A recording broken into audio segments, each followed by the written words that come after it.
Well, good evening. Can you hear me? Testing. Am I good? Hello. Hello. All right, there we are. Hello, thank you for joining us in our Questioning Christianity series led by Pastor Nestor. Thank you for those who have come here in person. We are starting in time. Hallelujah. Praise God. Thank you for joining us, and thank you that we are able to start on time. We are starting in time for two reasons. One is because we want to make some time for Q&A. This is a different type of series. It's not just any other regular series. It's a series where half of the first session is going to be teaching, and the second half is going to be an opportunity for you guys to give questions. And this is also open for all those who are on live stream tonight. If you're on live stream, go ahead and feel free to say that you are present by chatting away in our YouTube comment section.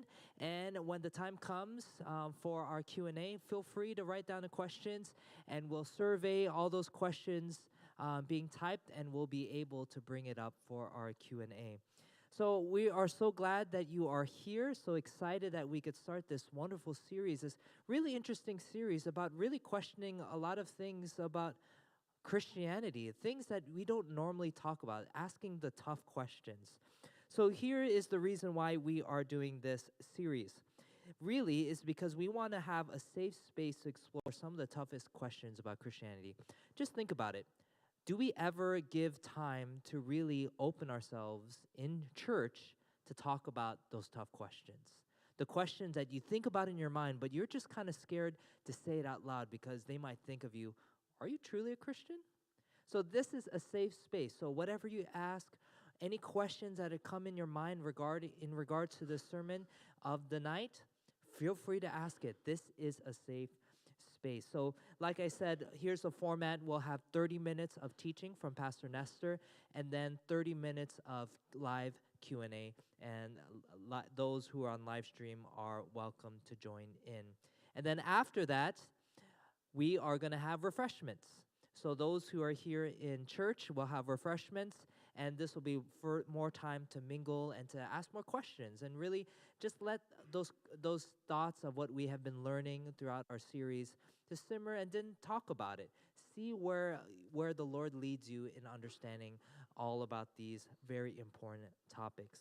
So our speaker for this series is none other than our senior pastor of Hinsdale Fil-Am, Pastor Nestor Soriano. And this is a series of a culmination of his 2.5 years of doctoral work. And I didn't know, in fact, that he was doing doctoral work, but it made sense because his mind was it was like a sponge just waiting to just release all that information that he has been learning. Every time when we're in meetings, he's just giving me all these like wonderful gems of truth of Christianity, apologetics, and everything. I'm just trying to just soak it all in. And I was just wondering, how did you get all this information?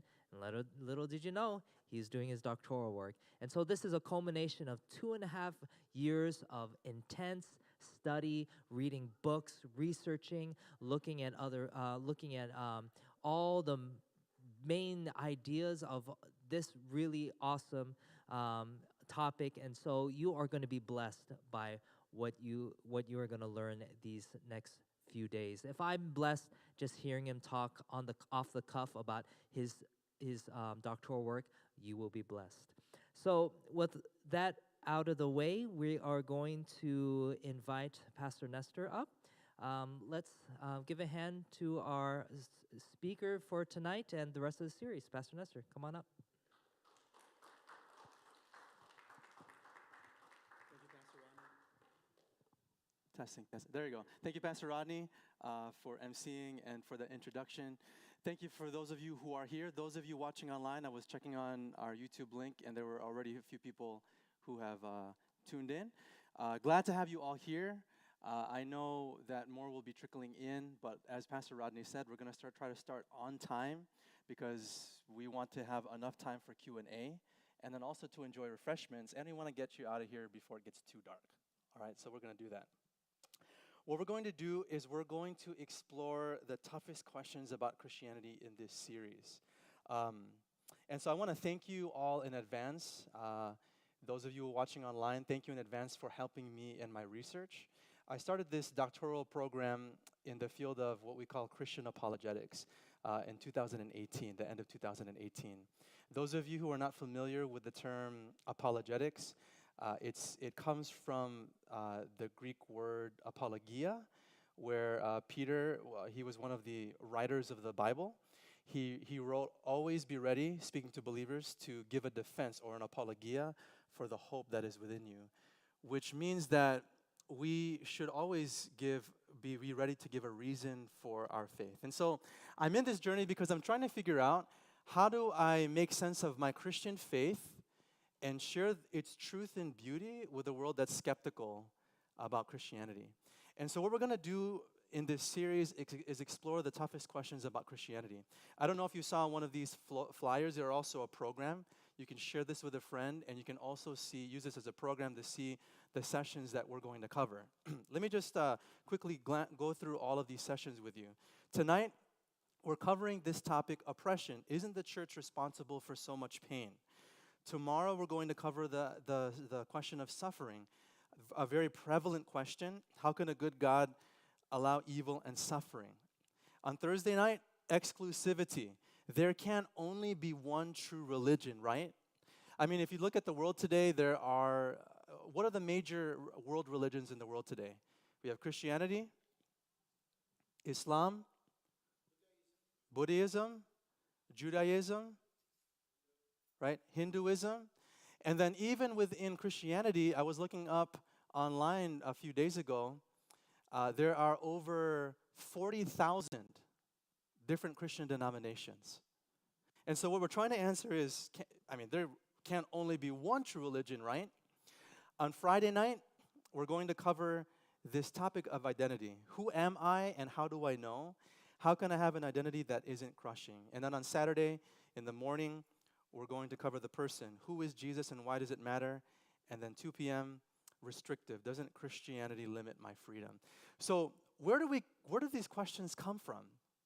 Many of these questions come from polls that have been done within the last decade, especially the last 5 years, asking people in this nation, thousands of people around this nation, what are the greatest questions or barriers that prevent you from considering religion and considering Christianity? And tonight, we're going to cover this first topic, isn't the church responsible for so much pain? I want to encourage you, write your questions down as I'm talking, because you'll have a chance to ask those questions during our live question and answer session. And those of you who are watching online, Pastor Rodney had mentioned to me that the live feed has live comments, and you can put your questions in there. And during our live Q&A session, we will have a time for an open forum for us to ask questions, to kind of discover and to ask some deeper questions. So here, I have a question for you, all right? Questioning Christianity. I have a question for you. Why should we even question our beliefs? Why should we even question our beliefs? I'm going to give you 15 seconds, or maybe 18. I'll be nice. Turn to your neighbor and just share. And those of you who are watching online, think about this. Answer the question, why should we even question our beliefs? Okay, why should we even question our beliefs? Ready, set, go. Why should we even question our beliefs? Why should we even question what we believe? Why is it even important? Why should we even question our beliefs?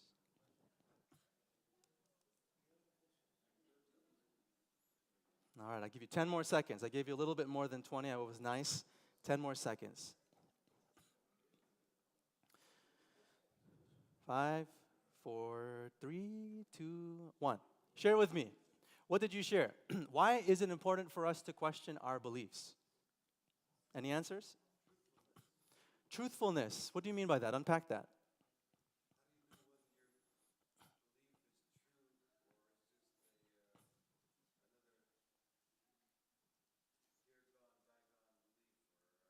Right.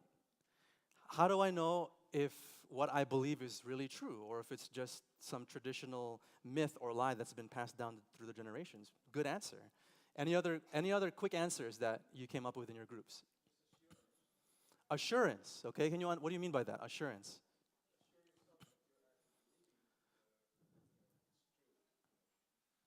Yeah.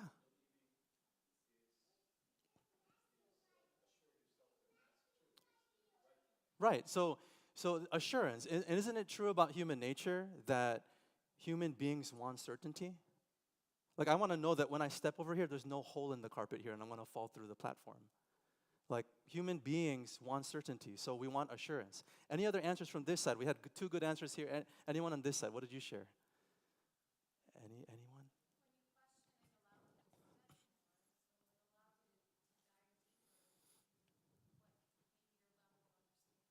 Yeah. Ooh. So what you're saying is when you question, you actually build a stronger foundation, and then sometimes you even have to pivot and adapt and admit that what I used to believe was actually wrong, or at least partially wrong. And isn't it interesting when you course correct and you realize, wow, I never knew that before, and then realize, like, okay, for instance, pretend you're driving to, I almost said Hawaii, but you can't drive to Hawaii. Let's say that you're driving to, let's say Colorado, because I lived there for 6 years. And you realize that you're on Google Maps, you've been driving for 5 hours, but you realize that you put in Connecticut instead of Colorado, right? Imagine how freeing and liberating it is to realize I have been driving the wrong way and course correct to make sure that you're going west instead of east. So course correcting definitely helps. Maybe one more answer. Why else is it important for us to question our beliefs? Anyone else? Yeah, go ahead. Oh, yes. Raise your hand. Pastor Rodney will give you a mic. You share, because we have a live stream audience as well. So the thing is, when I think it goes with what Sandra said, that the time you start questioning, then you need to find out answers. Of course, you need answers. So that's when the Bible says that you're gonna find the truth, because then you may receive a revelation from God, either from the Bible or either He may use a vision, He may use a dream, or whatever. So He may reveal to you the truth.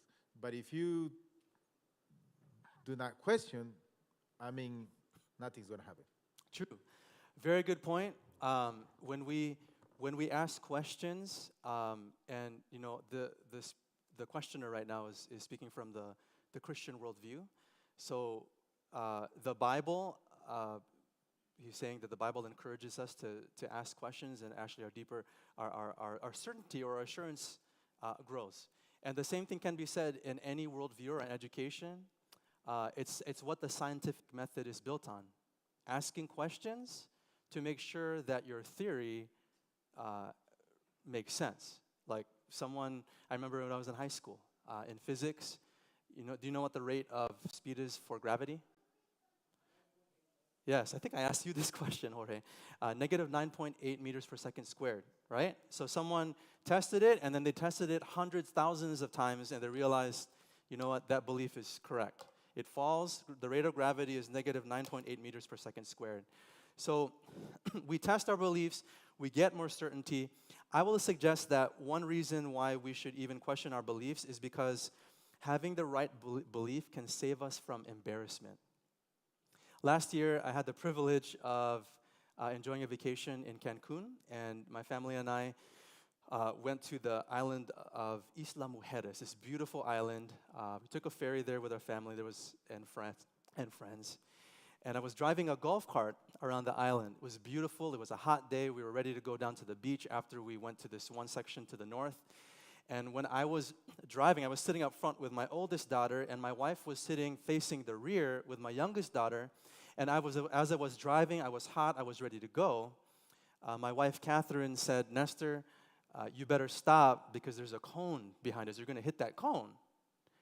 And I told my wife, Catherine, I said, Trust me, I know what I'm doing. Trust me, I know what I'm doing. I completely ignored what she said. I sincerely believed that there was no cone and that I was going to be A-okay. And guess what happened? 5 seconds later, I hit the cone.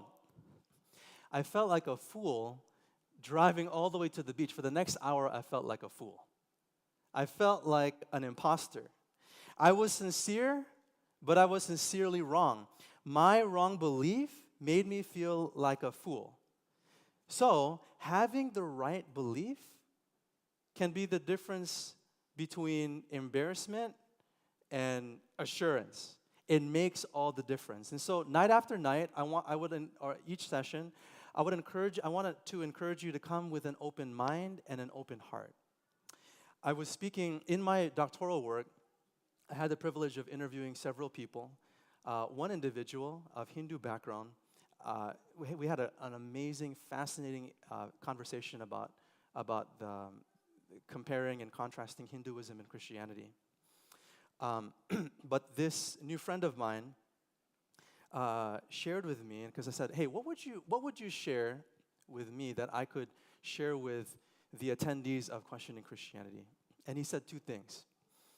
He said that the greatest gift that we have is curiosity. The greatest gift that we have is curiosity. And the minute that we stop becoming curious is the minute that we lose really what it means to be human. So come with an open mind, be curious, but not only that, and this was really interesting. My new friend who has a Hindu background said this: be willing to follow the truth that you find. Be willing to follow the truth that you find.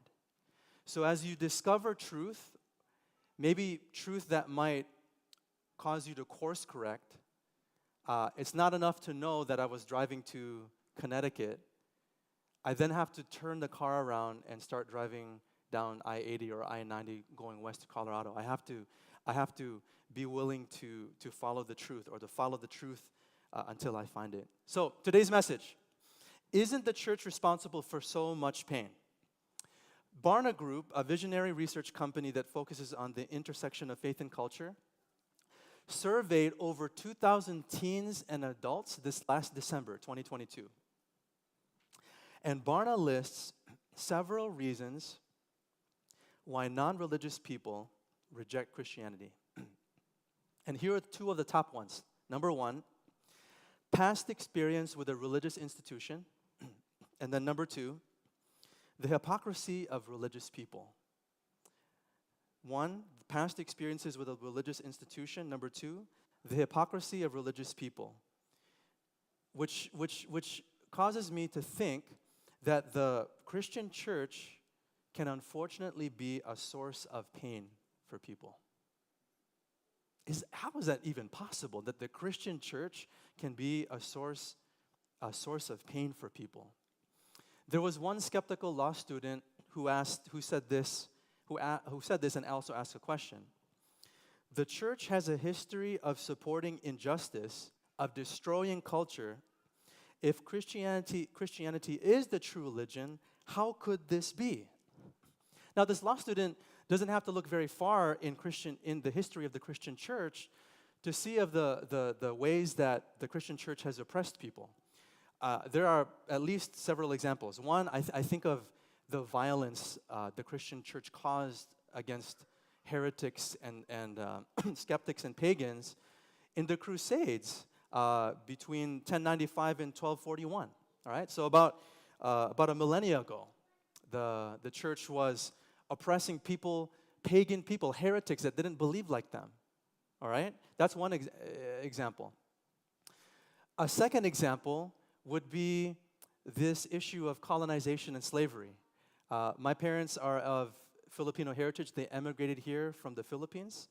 And recently I've just been reading, what's my story? What's my parents' story of how we even became Christian? And, colonization was part of the Filipino story and Filipino history from the Spaniards, and then also from the influence of America in the early 1900s.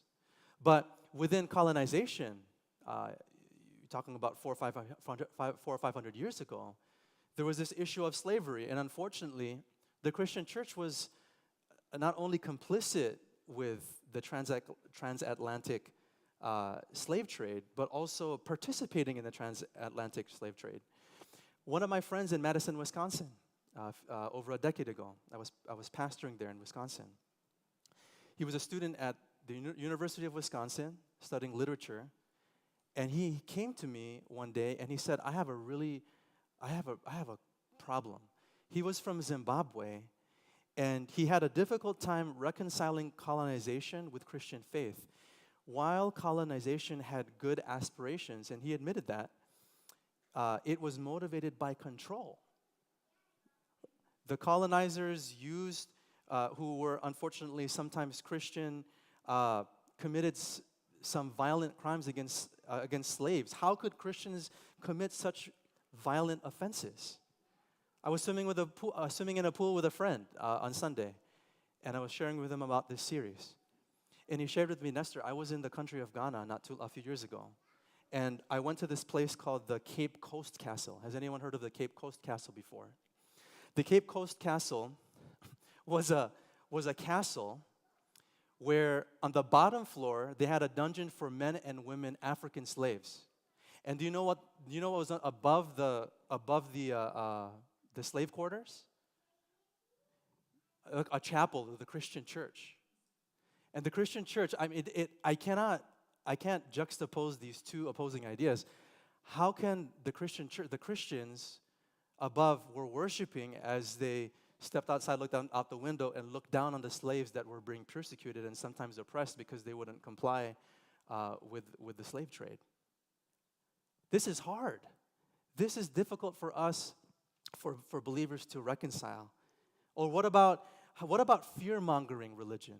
Where religion and Christianity becomes a place where people come and feel guilted or motivated by fear. The question that we're trying to answer is, isn't the church responsible for so much pain?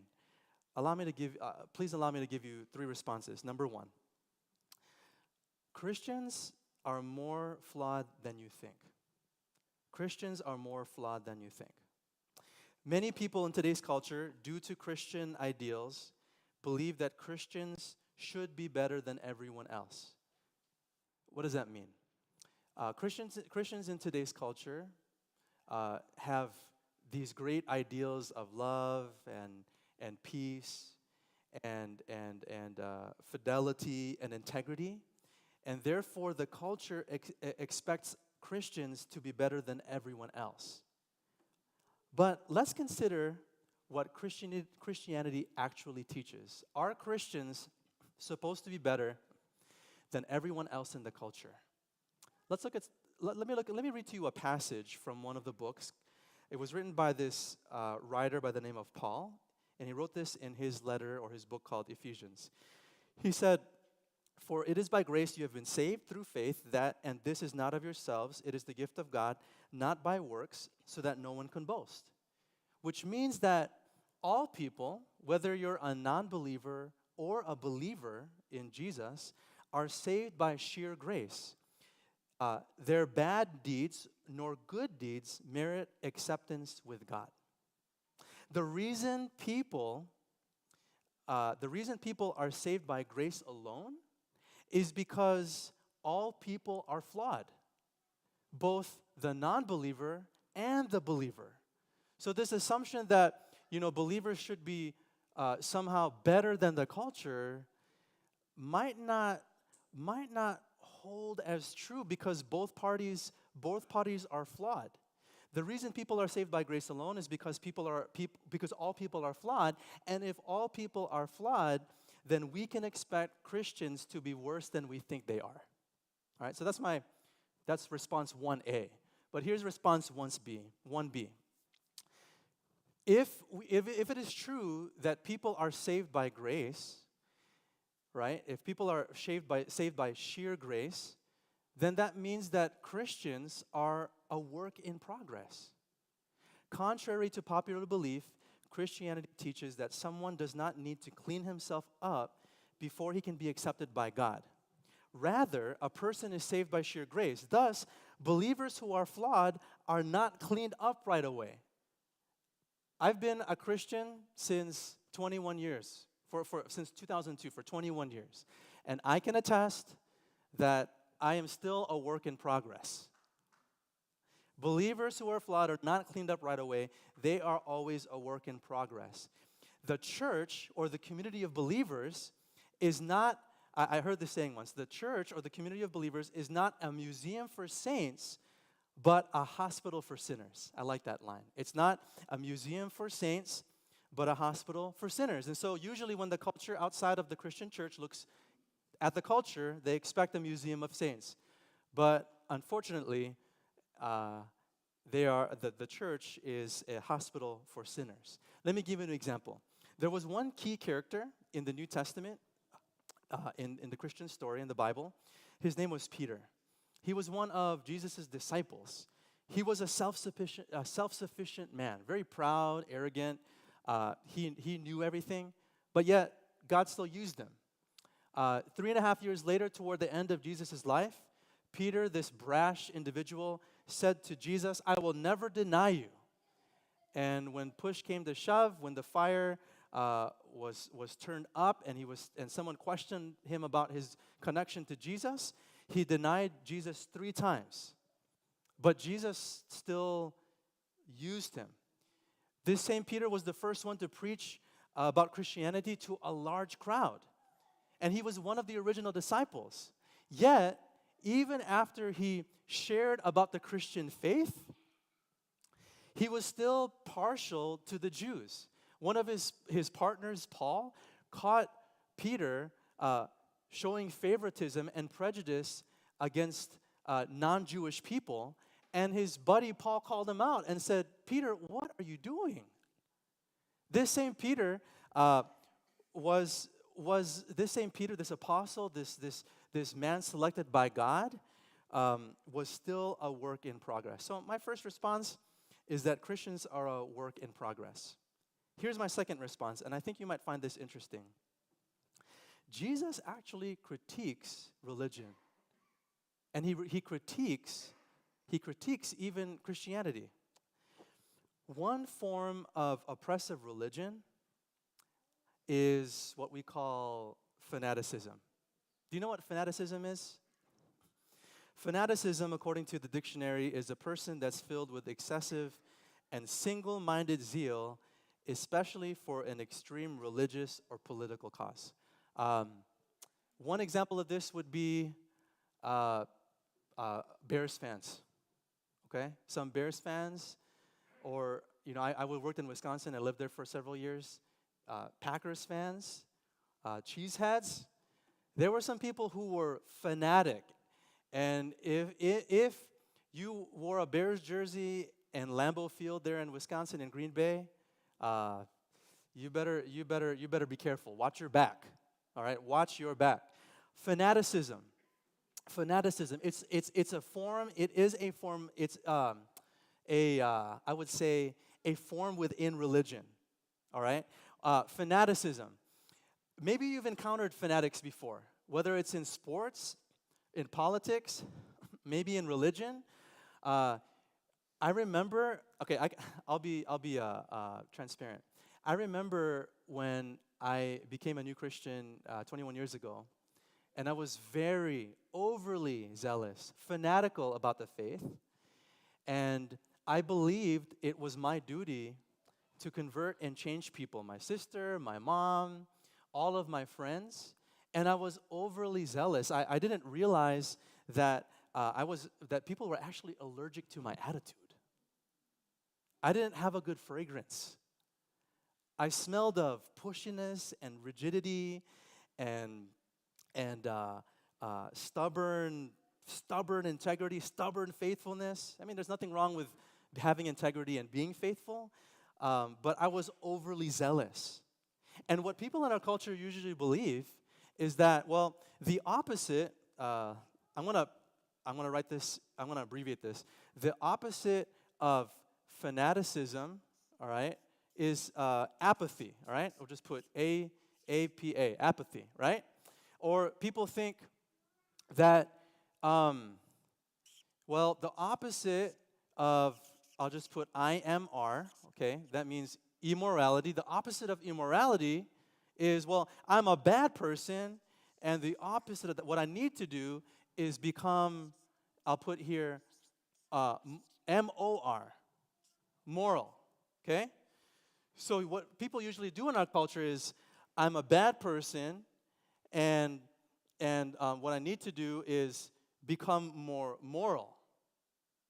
And we usually see behavior on this spectrum: immoral, moral, right? Apathetic, fanatical, right?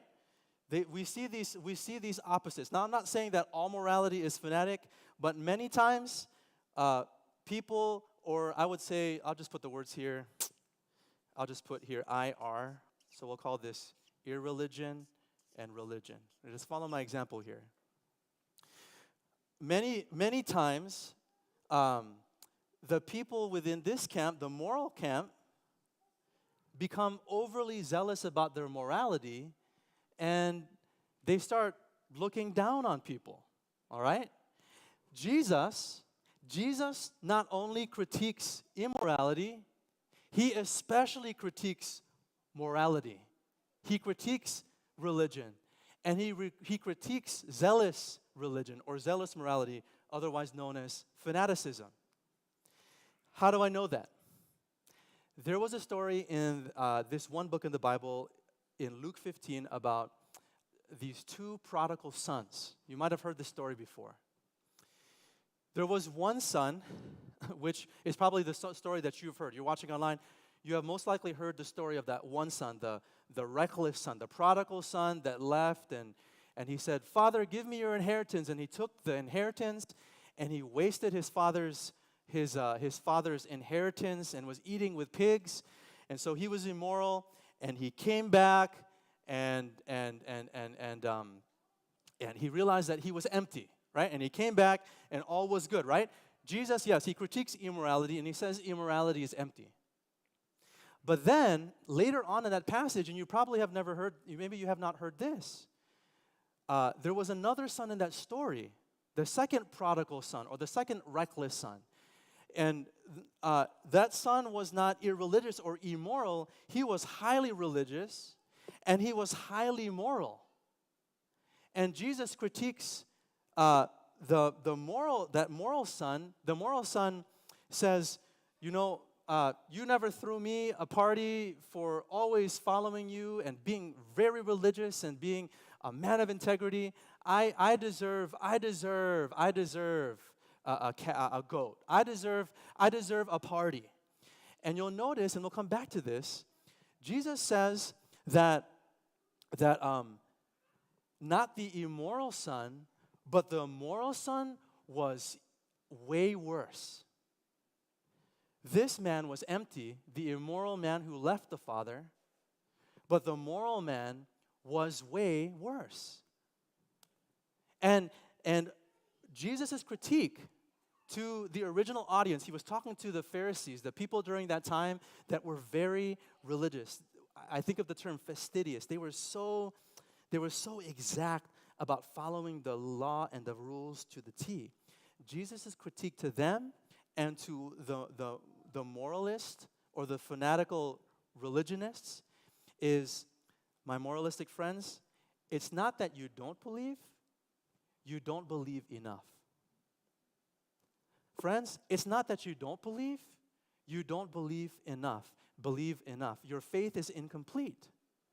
And that same Jesus would say to his believers today, that our failure is not that we don't live up to our standards enough. Our failure is that we are not deep enough in our faith. Our failure is not that we don't live up to our standards enough. Our failure is that our faith is not deep enough. And so Jesus gives a clue to solve this oppression, this moralistic, fanatical religion problem. And he says, you'll notice this, there's a clue in here, and I'll bring this out a little bit later. For the immoralist, who's he thinking about? Other people or himself? It's thinking about me, right? Me. And then what I'm going to do is going to circle that, right, in red. Those of you online, I hope you can see this. All right? The moralist. Is that person, let's say that's a religious moralist. Is that person thinking about God and other people, or is he thinking about himself? He's thinking about himself. And Jesus critiques both the irreligionist and the religionist. And he says that your problem is me. And he gives a solution, that there is a solution to this impression, and it's focused on, I'll put the word here, and I'm giving you a clue. Can you guys read that? Sorry, if those of you watching online can't read it. The word says other. Okay, I'm going to circle that one. And Jesus gives us a clue that this other focusedness is a solution to this oppression problem. In fact, what does this deeper and truer faith look like? What does it look like? Jesus gives us a clue in another book called Mark.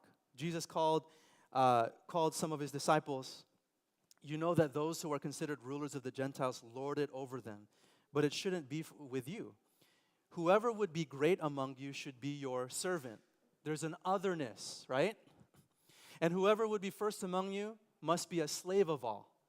It's interesting that he used the word slave. For even the Son of Man, speaking about himself, Jesus is talking, came not to be served, but to serve other and give his life a ransom for many.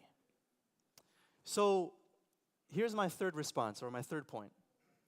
What we're going to do is explain how a deeper Christianity, okay, something deeper than morality or religious fanatic religiosity, how there's something deeper. There's something about this otherness, all right? There's something about this otherness that can be a solvent for this problem of oppression. Let me share with you this point. I'm going to skip this part so that we have more time for our Q&A, or this one quote.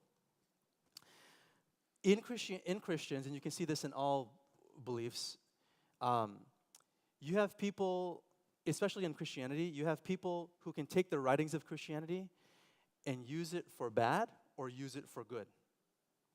Unfortunately, one example of oppression and a misuse of Scripture in Christianity was, let's say, the transatlantic slave trade and slavery here in this country, in the United States.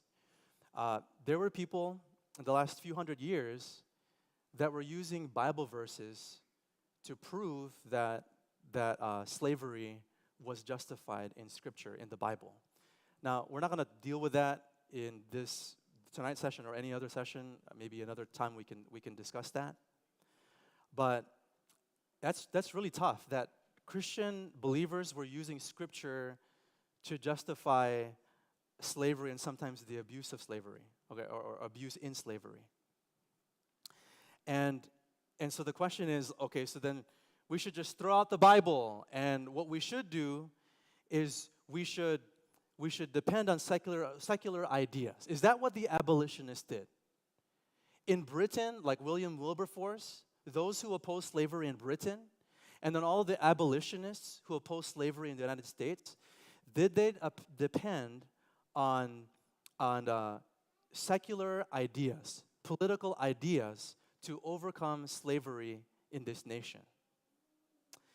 There's a fascinating book entitled A Stone of Hope, written by David Chappell, who argues that the impetus for sacrificial change was not rooted in liberal and political ideas. I'm going to summarize what he says. White northern liberals were allies of the African American civil rights leaders. This is the 1950s and the 1960s during the civil rights movement. So the northern liberals were rooted in secular belief, and they believed that segregation reform would be gradual with education. They prized the human mind, and they said, as long as we can educate people, then we're going to eradicate not just slavery, but segregation in our country through education.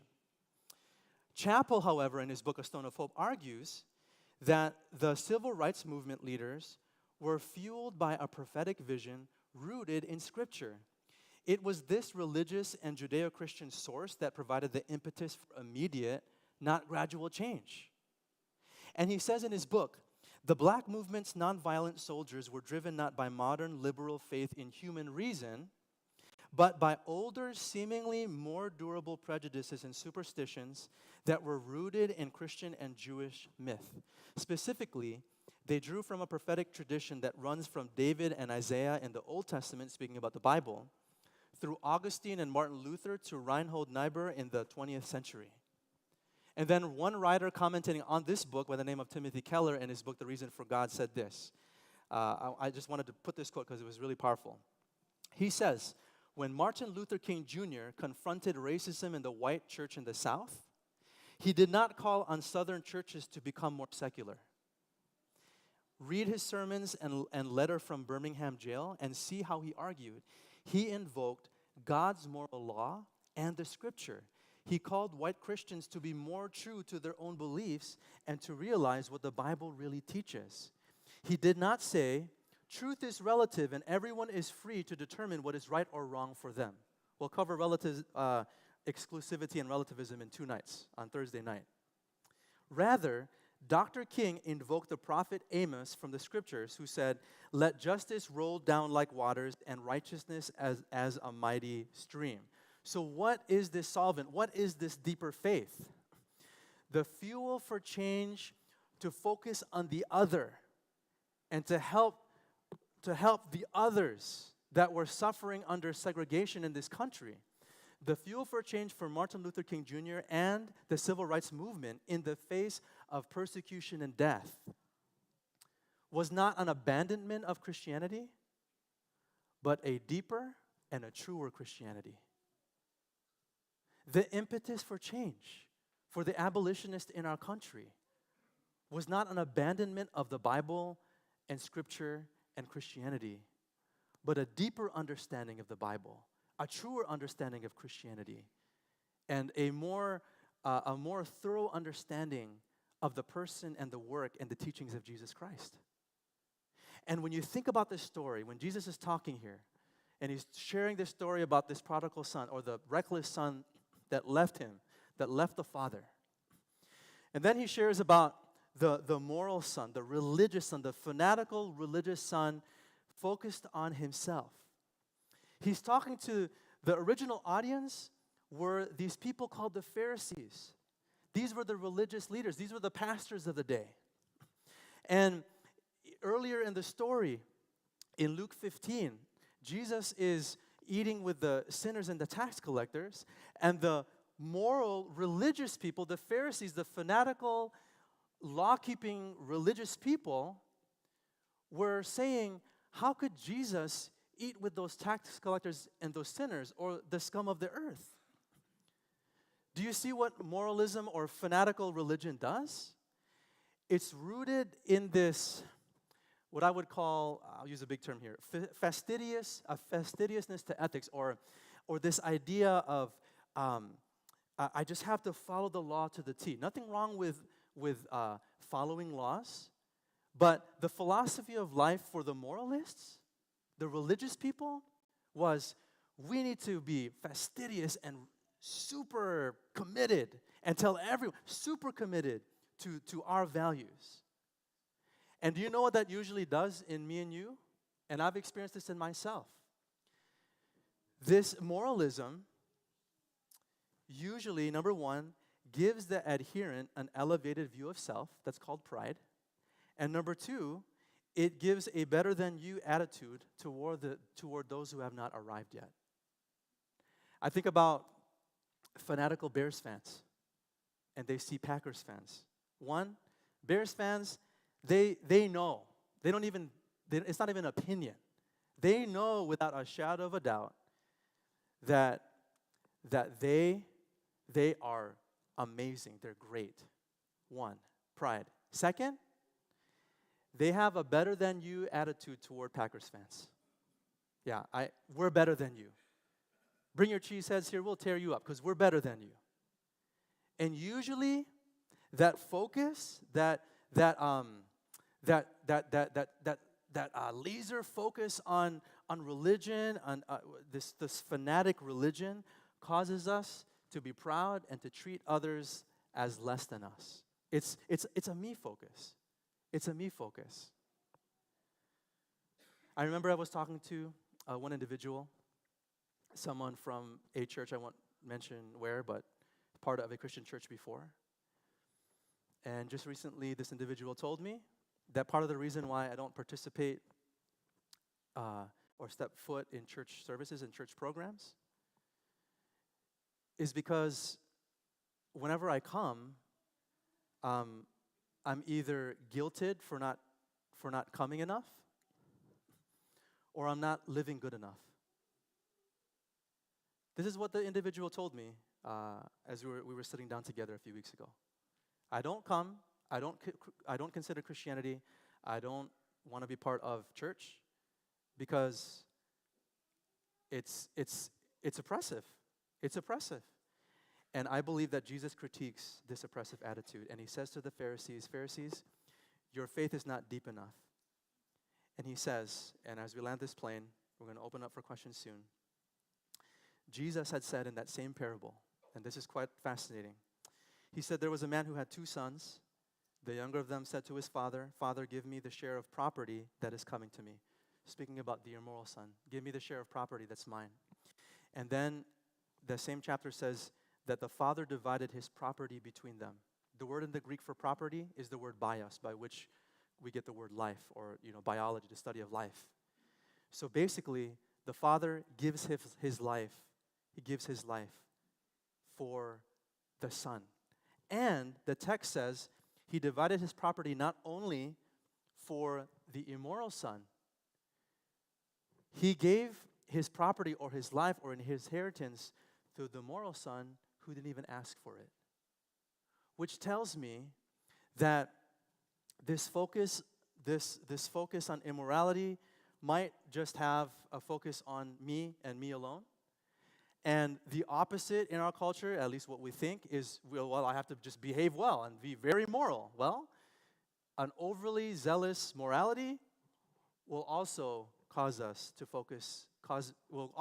me to focus on me. And it's very possible that I could become an oppressor by believing too much. I mean, that boggles my mind. So then what is the solution? The father in the story, which represented Jesus, focused on the other. And Jesus, of course, was alluding, where do we get that otherness? How do we focus on other instead of myself in today's culture? Well, the way that you get there is what Jesus did on the cross of Calvary. He was alluding to what he was going to do a few chapters later by giving his property or his life, his bios, for all people. Those who don't believe and those who believe. Those who are irreligionists, not religious, and those who are religious. And there's something about this self-givingness of the Father and of this person, Jesus Christ, that motivates us to focus on the other, to care for the other. And when we know that people around us are hurting, we would be even willing to sacrifice our life and to use our voices to stand in the gap for those who are being oppressed too. There's something powerful about this, which we'll discover. One clue would be John 3:16, "For God so loved the world that he gave his only begotten Son." He gave for who? That whoever believes should not perish but have everlasting life. There was a father in the form of his Son, Jesus Christ, that gave his life for the other, which I believe in today's culture. The question is, isn't the church responsible for so much pain? The answer, yes. Yes. The church is responsible for so much pain. It's true. And why is that? It's because Christians aren't practicing a Christianity that's deep enough. But let's spin that positively. It's possible to do very much good and to focus on the other when we consider and truly practice the principles of Christian, and I'm going to write the word here, Christian love. And I want to just leave with you and for your consideration that perhaps we as a human race could begin to understand love by looking at a God who was willing to sacrifice himself to show that he loved us. Perhaps. We'll discover more about this Jesus character as nights go on. I could share more. Wanted to share a story, but we're going to pause that and we're going to open up the floor for live questions. Maybe you have a question that you want to ask. I'm going to turn the mic over to Pastor Rodney. He's going to lead us in this Q&A session. Thank you so much, Pastor Nestor, and for that wonderful presentation of really answering the question, isn't the church responsible for so much pain? So I'm going to give you a few seconds to think about it. Think about any questions that might have arise that might have tripped your mind, like thinking, oh, what about this? Oh, yes, I know that church has caused so much pain, but what about that? So continue thinking while I ask Pastor Nestor a question. As Okay. you think, as you start warming up your mind on some questions. And by the way, can the live stream also ask questions too? Yes. So the live stream, if you want to ask any question, go ahead and type on the chat. We have someone on the ready to go ahead and get your question, and then we'll answer it live on air. So my question for you is, okay, the church is responsible for so much pain. We see that the beauty of Christ and the love could wash away that pain. But how do you tell someone who has that deep-seated pain that they just cannot let go of that traumatizing thing that has happened in the past? What do you say to that specific person as you deal with the person? That's a good practical question. And you're speaking about a person that's been traumatized by an oppressive attitude through a religious or even a Christian leader. Is that your question? Yeah. This is not scripted, so I'm just speaking off the cuff here. But I really believe that that the first part of healing is forgiveness. I mean, that's really the solution. Okay, it's being willing to forgive. Friends, trust me, it is much easier said than done. I have a friend right now. He's in a country in Africa. He's from Rwanda. He lost both of his parents in the Rwandan genocide when the Hutus were persecuting the Tutsis. I think that was the order. Both of his parents died. He was adopted by parents, a new set of parents in Canada. I don't understand that level of forgiveness, but for some reason, somehow encountering a God that would be willing to die for me and forgive me for all the things I've done gives me the possibility and the opportunity to heal from that trauma. So that's one. So exploring forgiveness. And the second thing I would say is that just because you forgive someone who's oppressed you doesn't mean that you have to be buddy-buddy and hang out together. Sometimes you need space and sometimes you need distance from that individual.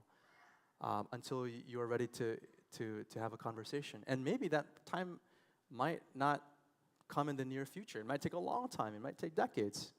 But you can still have a forgiving attitude and still pray, or still, if you are a believer, pray for that individual. You can still have a forgiving attitude toward those people. So I would say, one, explore the idea of forgiveness. And secondly, keep your distance if you need to. So that's what I would share. Thank you for the answer. Anybody else would like to ask a question? And remember, in this series, this is a safe space. So any question regarding the series, feel free to share it. There are no wrong questions. Maybe wrong answers, but no wrong questions. I'll try my best. Okay, one area that I have struggled with for many years now is my faith. I pray, I believe, and nothing seems to happen for me that I pray for. How can I hold true to my faith when I see nothing happening and it hurts that nothing's happening? That's a great question. Really good question. What I hear. Let me summarize your question to make sure I'm understanding. What you're saying is, as a believer, a Christian believer, you want to hold on to faith, and sometimes you find it very difficult to believe. And sometimes your feelings don't allow you to believe, or maybe they hinder your belief. I would share one response that faith is not feeling. Now, feeling is human nature. It's good to feel good feelings. In fact, good faith yields good feeling, but also, faith wouldn't be faith without the tension or the mystery, right? I mean, if what's an example of this? If I had complete certainty, right, and if I had complete certainty, then I wouldn't need faith, right? Because faith is believing in something even when it seems impossible, right? And so that's an answer from a philosophical angle. Let's speak about it practically. Since faith is not feeling, then I think of the text that I shared earlier, John chapter 3:16. For God so loved the world that He gave His only begotten Son, that whoever believes in Him should not perish but have everlasting life. I believe that believing and trusting, right? Believing and trusting is the same thing. And if you fall off a cliff, all right. If you fall off a cliff, let me ask you this question: if you're falling off a cliff, let's say that you're hiking in El Capitan, right, down in Yosemite, and you fall off the cliff, and you're falling, but you hang on, you catch a branch. A branch breaks your fall. What's stronger, your ability to hold onto the tree that's on the side of the branch of the tree that's on the side of the cliff, or the strength of the branch or the tree? What do you think is stronger? What do you guys think? What's more important? Your strength or the strength of the tree? Yeah, I mean, if you're strong, that's fine. But if the tree's not strong, even when you're strong, right? You can be sincerely strong, right? But if the tree's not strong, then you fall to your unfortunate death, right? And so, what I would encourage you to do, Christianity teaches that the locus or the focus of faith is not so much on your own strength, but on the strength of God in Jesus Christ. And by focusing on His strength, even in the times of weakness, you find your strength. I hope that made sense. Yeah. Thank you for the great question. Anybody else? Let's go on this side. Anybody here? And online too. We have online as well. I don't know, Kenrick, if there's online. Not online. Okay. What I was wondering, we have the immoral and the moral. Mm-hmm. On both sides, and both of them should focus on other. Both focus on me. Well, yeah, both focus on me, but both should focus on other. Yeah. Correct. But let's say that we do focus on other, but other people don't notice that we're focusing on others. So they see us as still being immoral or fanatical. How do we resolve that problem? Do we have to come out and say, hey, I helped 32 people today? Or I helped one old lady cross the street today? How do others know that we're actually helping others and loving others so that they will be convinced that we're not falling into either of those two categories at the bottom? Yeah, that's a really good question. So the question is, if we're immoral we belong to the irreligion or religion camp, how can we make sure that we are doing other with right motives so that people aren't thinking that, we have wrong motives or we're selfish as we're doing that? Did I summarize your question well? What I would share is what I thought about when you were asking that question is the actual character of who Jesus was and what he did. Jesus was so convinced about his belief, yet at the same time, he went and focused and helped others without announcing it. Now, there were some times where he specifically told people, don't say anything because he wanted more time to be in an area. And there were some times where he encouraged people to go tell people. He had reasons, but I believe when I look at the person of Jesus, I see someone who was able to focus and to help and to heal others. And unfortunately, though, even when we help other people, I can have the right motivation to help people, but I can't control other people's perception about my help or my focus on other people. I can't change that. And unfortunately, some people, especially in today's culture, will label me under one of these categories or another category, saying, the reason why Nestor is focusing on others is because he wants to bring attention to himself. He's really moralistic. And I can't control people's perception.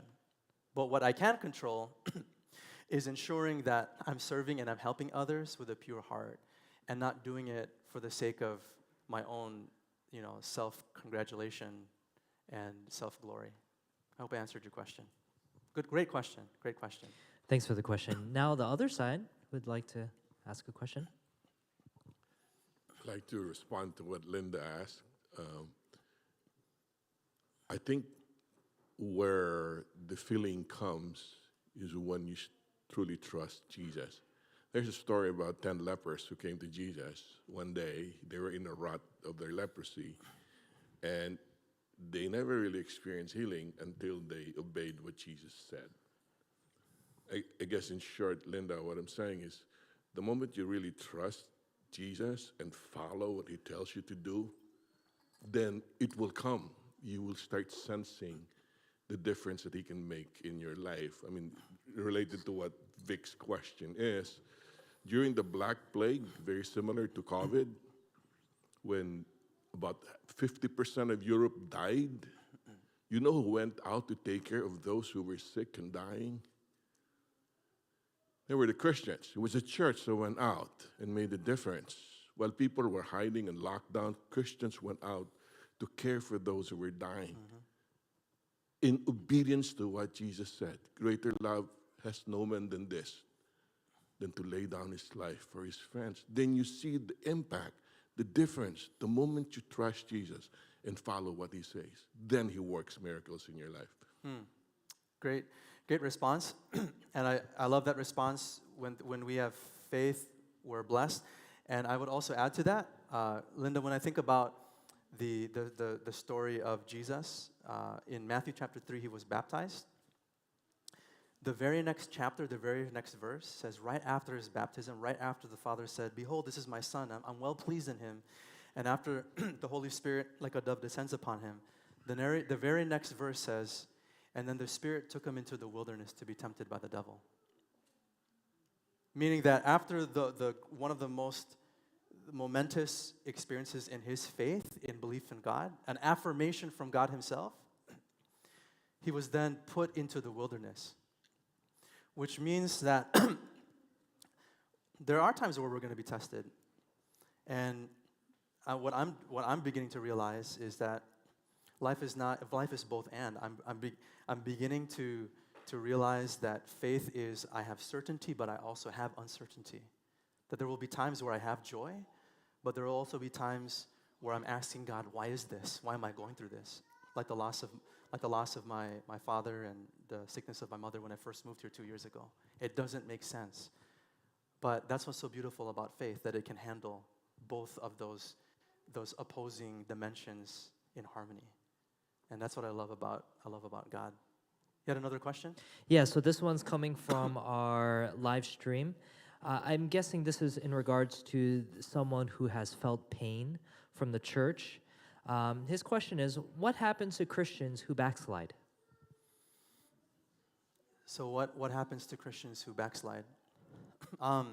Good question.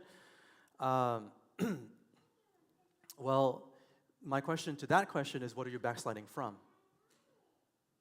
What I can say is, I used to live like this prior to 2002, and I encountered this Messiah, but unfortunately, I encountered a moralistic version of this Christianity, and so I went from this, and I actually backslid from here, and I entered this, but then I found out that this was even more empty than this because no one wanted to be around me, and I couldn't live up to all the standards that I imposed upon myself, and so I backslid from this.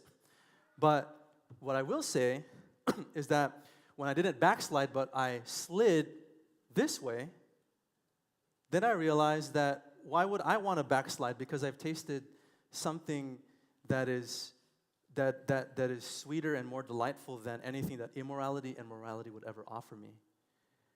And so the question is, what are you, or what do we backslide from?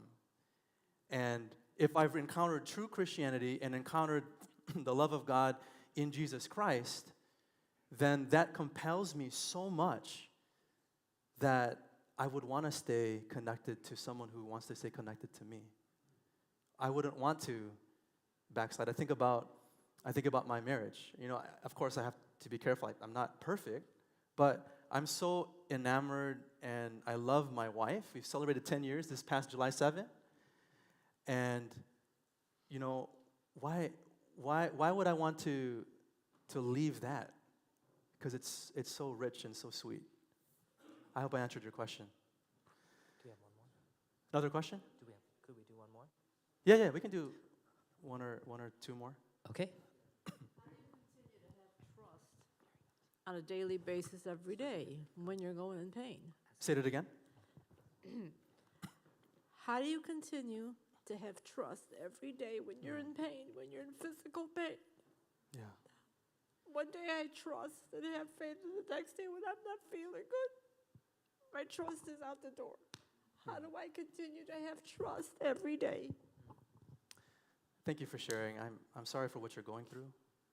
I'm really sorry for what you're going through.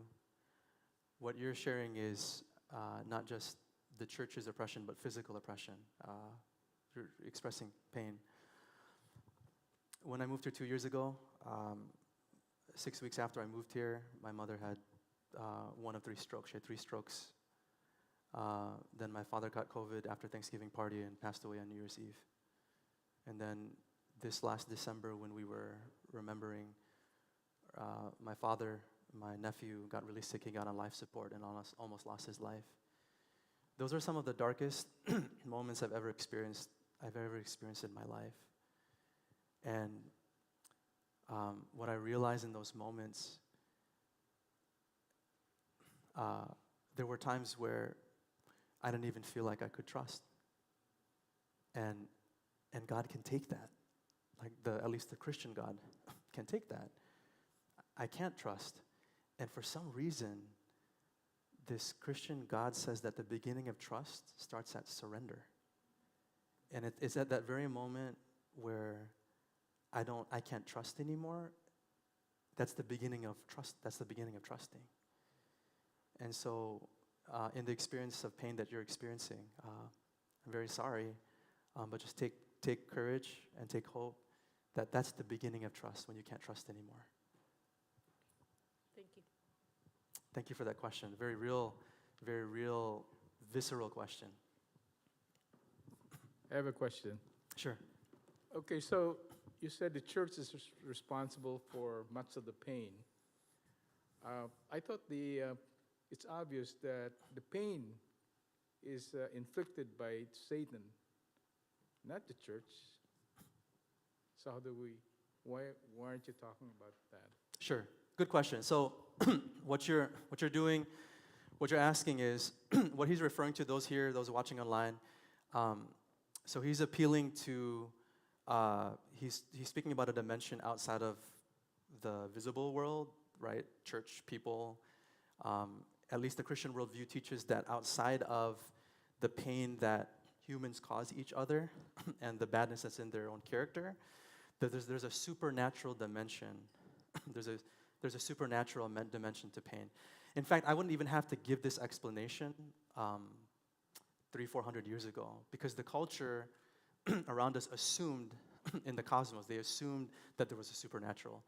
So what I'm doing, what I've been doing in this series, or what I'm doing in this series, is answering it from the question of the people or the material world that we can see. But if we assume the Bible is correct, and we assume that there is a Christian God, then the Christian narrative says that there's an enemy by the name of Lucifer or by the name of Satan who influences people that can also cause pain on others. And so I guess, who is to blame ultimately? Who is to blame? We're going to cover that tomorrow night. On the question, suffering, how can a good God allow evil and suffering? Yes. Are you guys going good with another question or two, or do you want to pause? Or okay, yeah, let's go for one more. This idea of that Christianity make a lot of people suffer, okay, which is a reality. The essence of the question is, Jesus came and he gave us a message. But right after he departed, as you just mentioned, even Peter, who was walking with him, took it a wrong way. And even Paul tried to be righteous and do the right thing. With the moment that us humans intervene is when things start going the wrong way. So in response to you, if I don't want to use the devil or Lucifer or anything, it's the sinner nature of us that has twisted the truth. And that's why we have all this pain. Sure. Good response. Good response. Well, friends, it has been a very fruitful experience with the teaching portion and also the discussion. Well, this is not the end. For those who are here in church, we are now going to move over to the fellowship hall for light refreshments. And this is a time where we can now talk to each other, ask those questions that you might have been scared to say on the microphone, say it on live stream. Well, this is your chance. This is your time to talk amongst each other. Also talk to Pastor Nestor. You could talk to me or Kenrick or any of the elders or the staff of this church to ask these really tough questions. Isn't the church responsible for so much pain?